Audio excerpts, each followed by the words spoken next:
sholli ala sayyidina Muhammad. Dengan Bapak siapa? Dari mana? Ini dari Ali Imran, Pulau Besar, Bangka Belitung. Masya Allah. Dan mohon maaf Bapak, suara TV-nya bisa dikecilkan atau dimatikan terlebih dahulu. Kemudian bisa silakan langsung bertanya kepada Buya. Oh ya. Silakan. Iya. Silakan. Mau tanya, ini langsung ya? Ya, silakan langsung. Ya. Oh ya. Mau tanya, seandainya kita ada keluhan penyakit. Keluhan penyakit, terus kita minta jampi ya kalau bahasa di kampung itu. Apa? Minta jampi apa? Minta doa, minta obat ke orang, tapi bukan ke dokter. Jampi kampung gitu ya. Minta doa-doa, tapi orang ini tidak melaksanakan sholat.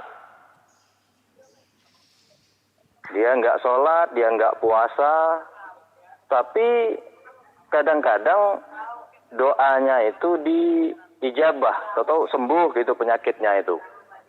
Nah ini gimana? Kita boleh ke orang itu atau tidak?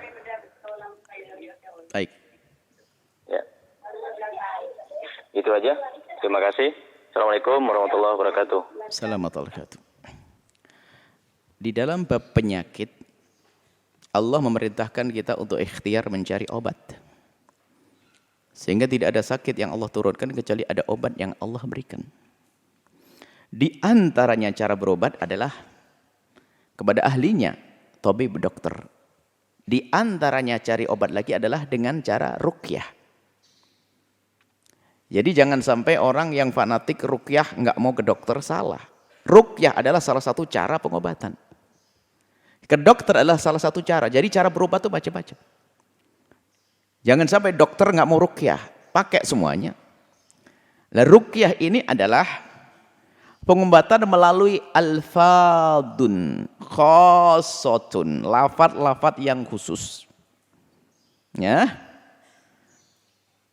Tahdus bisababiha, yahdus bisababiha. Yang akan terjadi karena lafaz yang dibaca tadi, apa itu? Syifaun, kesembuhan. Syifaun, kesembuhan. Minal asqami wal adwa'i, dari penyakit. Wal asbab al muhlikati, dan suatu yang menjadikan orang itu hancur, kayak diganggu sihir dan sebagainya.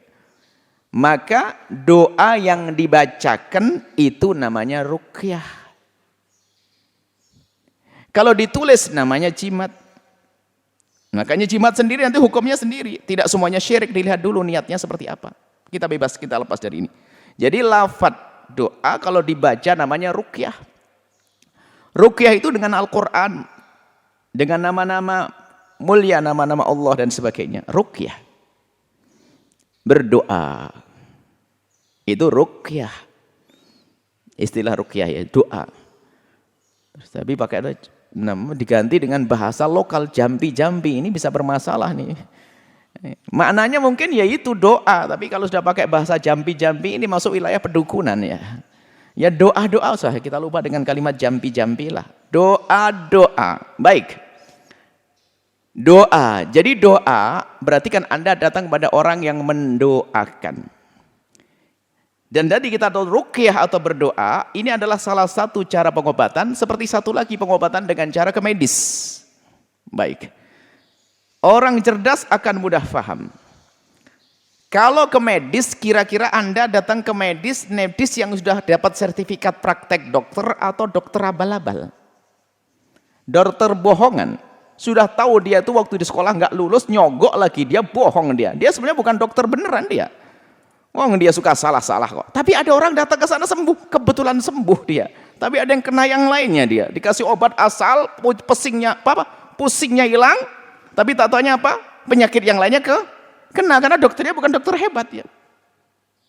Ada atau tidak begitu? Ada. Dokter yang penting wah, nggak bisa. Jadi cara pandangnya dia ngasih obat, oh dia kenapa? Sakit gigi. Kasih obat biar giginya nggak sakit, mahnya kena. Ya kan begitu. Karena bukan ahli dia. Apakah kita akan datang ke dokter yang semacam ini? Ya enggak dong, dokter yang memikir selalu bertanya, ibu punya penyakit apa sebelumnya? Ini, baru dia cerdas. Karena dia punya ilmu. Maka pantaslah kita pergi ke dokter. Sama ruqyah doa. Wong dia tidak kenal Allah, nggak sholat kok Anda doa ke sana. Loh tapi sembuh. Ya kayak tadi pergi ke dokter bohongan sembuh. Tapi penyakit yang lain kena. Apa itu? Imanmu yang hilang kalau urusan ruqyah. Ruqyah kepada orang yang tidak sholat, imanmu yang hilang.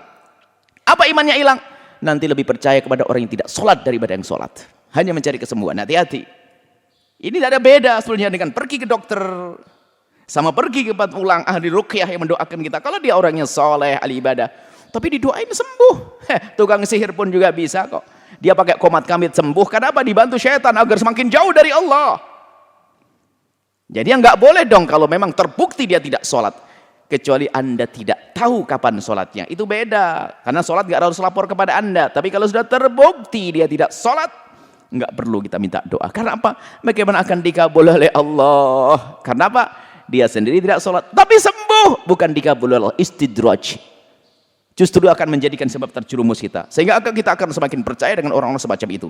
Ujungnya apa? Meremahkan. Hai itu ustadz bener ahli ibadah, tapi doanya nggak dikabul. Mending ke sana. Akhirnya apa? Muncul ini kepercayaan pertama. Kepercayaan kedua, ketiga sampai keempat, petuahnya akan didengar nanti. Mengajak kepada kebatilan pun akan didengar. Bahaya. Tidak boleh kita berminta doa kepada orang yang melanggar syariat zahir. Kalau katanya mudah dikabul doa, nggak mungkin ada karomah diberikan pada orang yang bermaksiat, nggak mungkin. Kalau tidak itu adalah istidraj. Allah akan jerumus. Allah akan hukum mereka. Ini namanya orang terjerumus seperti itu ya. Jadi berobatnya harus memilih. Kalau medis dokter yang betul-betul ahlinya. Kalau ruqyah memang orang yang secara zahir dekat kepada Allah agar dikabul doanya. Maka kalau orang secara zahir dekat kepada Allah berarti benar-benar dikabul doanya. Tapi kalau orang jauh dari Allah, Anda tidak perlu datang kepadanya. Seperti dokter yang nggak benar, Anda pun tidak perlu datang kepadanya. Jangan sampai Anda dikasih obat, ternyata sembuh yang satu yang menghadirkan banyak penyakit. Jangan pergi ke tukang ruqyah, sembuh di satu penyakit, tak taunya iman kita tambah rusak. Naudzubillah, lebih gede lagi yang hilang. Wallahu a'lam bishawab.